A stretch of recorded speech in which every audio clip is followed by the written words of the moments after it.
Hello, नमस्कार। मैं Indrajit Narayan Singh YouTube से भारतीय संविधान के बारे में हर व्यक्ति को जानना ज़रूरी है। इसलिए इन दोनों में मैं भारत के संविधान के विभिन्न आर्टिकल के तहत किस तरह से शासन प्रशासन को शक्तियाँ प्राप्त है, ये मैं लगातार बताने जा रहा हूँ। ये सारी जो भी वीडियो आपको दी जा रही है वो 10+2 के विद्यार्थियों के लिए, सीबीएसई के लिए, आईसीएसई के लिए, आम जनता के लिए जानना बहुत ज़रूरी है। मैं Indrajit Narayan Singh, MSc anthropology, LLB, संविधान विशेषज्ञ। आज का विषय है संसद कानून कैसे बनाती है।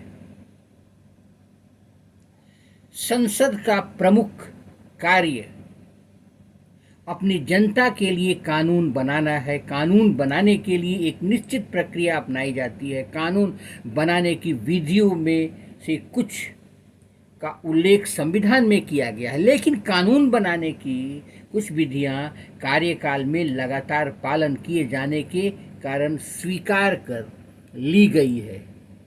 कानून बनाने की प्रक्रिया में किसी विधेयक को अन्य अवस्थाओं से या कई अवस्थाओं से गुजरना पड़ता है। इन अवस्थाओं पर गौर करना बहुत ज़रूरी है। तब आपको साफ पता चलेगा कि कानून बनाने की प्रक्रिया तकनीकी है और कठिन है। प्रस्तावित कानून के प्रारूप को विधेयक कहते हैं। विधेयक कई तरह के हो सकते हैं। मंत्री के अतिरिक्त कोई और सदस्य विधेयक पेश करे तो विधेयक को निजी सदस्यों का विधेयक कहते हैं। मंत्री के द्वारा प्रस्तुत विधेयक को सरकारी विधेयक कहते हैं। अब आप पेन कलम लेकर बैठिए और सुनिए। विधेयक में कैसे कानूनी प्रक्रिया द्वारा संसद कानून बनाता है। पहले ये जानिए, जनता, आम जनता जो भी मांग रखती है वो सारी रिपोर्ट समिति को चली जाती है। वो समिति सदन के इस रिपोर्ट को स्वीकार या अस्वीकार करता है। इसके बाद संसद में विधेयक पर विस्तृत चर्चा होती है। इसके बाद विधेयक या तो पारित हो जाता है या रद्द हो जाता है। इसके बाद दूसरे सदन में भेज दिया जाता है। इसके बाद दूसरा सदन या तो इसे मंजूरी देता है या इस पर सुझाव देता है। जरूरत पड़ने पर संसद की संयुक्त बैठक बुलाई जाती है। इसके बाद राष्ट्रपति विधेयक को मंजूरी देता है या उसे पुनर्विचार के लिए लौटा देता है। इसके बाद विधेयक कानून बन जाता है। यही प्रक्रिया है। आप इसे बार बार सुने और समझ लें। आगे सुने। संसद में विधेयक प्रस्तुत किए जाने के पहले ही इस बात की काफ़ी बहस होती है कि इस विधेयक की क्या ज़रूरत है। यदि कोई राजनीतिक दल अपने चुनावी वादों को पूरा करने या आगामी चुनाव को जीतने के इरादे से किसी विधेयक को प्रस्तुत करने के लिए सरकार पर दबाव डाल सकता है। अनेक हित समूह, मीडिया, नागरिक संगठन भी किसी विधेयक को लाने के लिए सरकार पर दबाव डाल सकता है। अतः कानून बनाना केवल एक विधायी प्रक्रिया ही नहीं, राजनीतिक प्रक्रिया भी है। विधेयक बनने में अनेक बातों का ध्यान रखा जाता है, जैसे कानून को लागू करने के लिए जरूरी संसाधनों को कहाँ से जुटाया जाएगा, विधेयक का कितना समर्थन और विरोध होगा, प्रस्तावित कानून से सत्तारूढ़ दल की चुनावी संभावनाओं पर क्या प्रभाव पड़ेगा आदि। खास तौर पर आज के गठबंधन सरकार के युग में सरकार द्वारा प्रस्तावित विधेयक को गठबंधन के सभी घटक दलों का भी समर्थन प्राप्त होना चाहिए। इन व्यवहारिक कार्यों की उपेक्षा नहीं की जा सकती। कानून बनाने का निर्णय लेने से पहले मंत्रिमंडल इन बातों पर विचार करता है।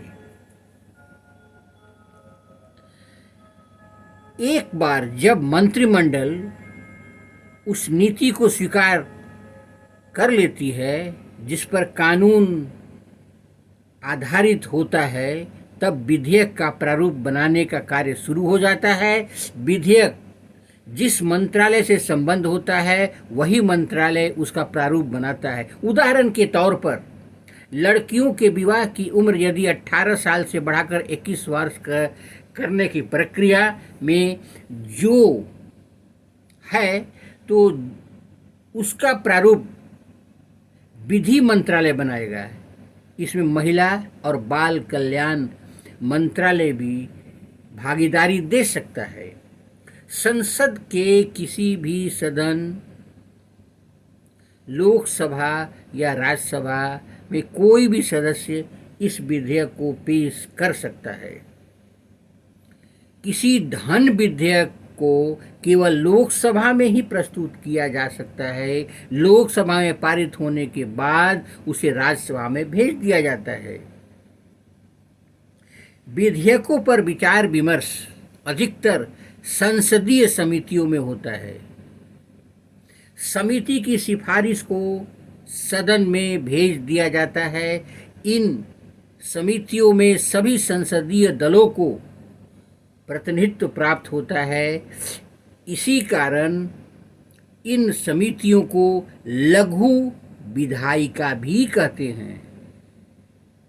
यह कानून निर्माण की प्रक्रिया का दूसरा चरण है।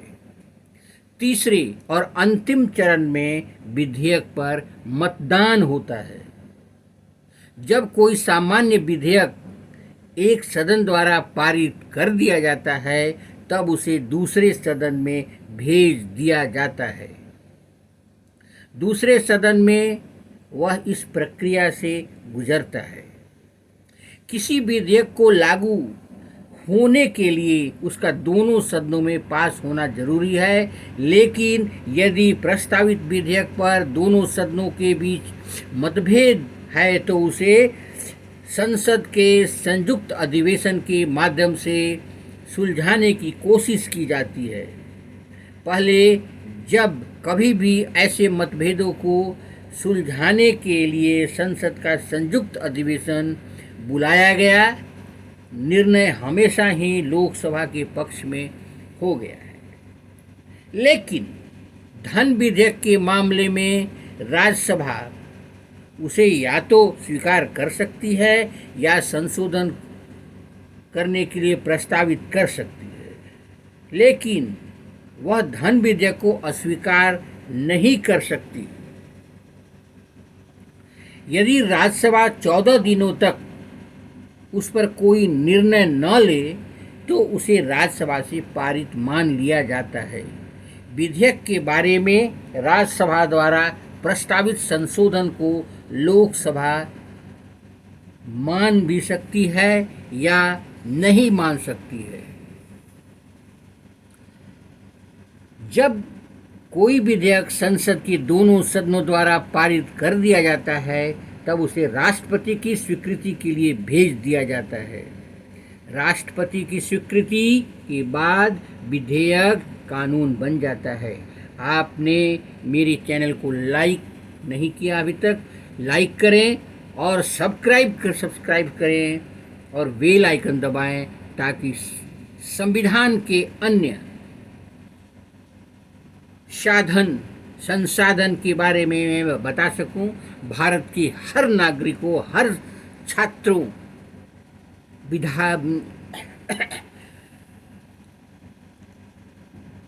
सभी लोगों का ये दायित्व है कि भारत के संविधान के हर कानून की प्रक्रिया, अनुच्छेद, आर्टिकल्स के बारे में जानें। आप सब्सक्राइब जरूर करें। धन्यवाद।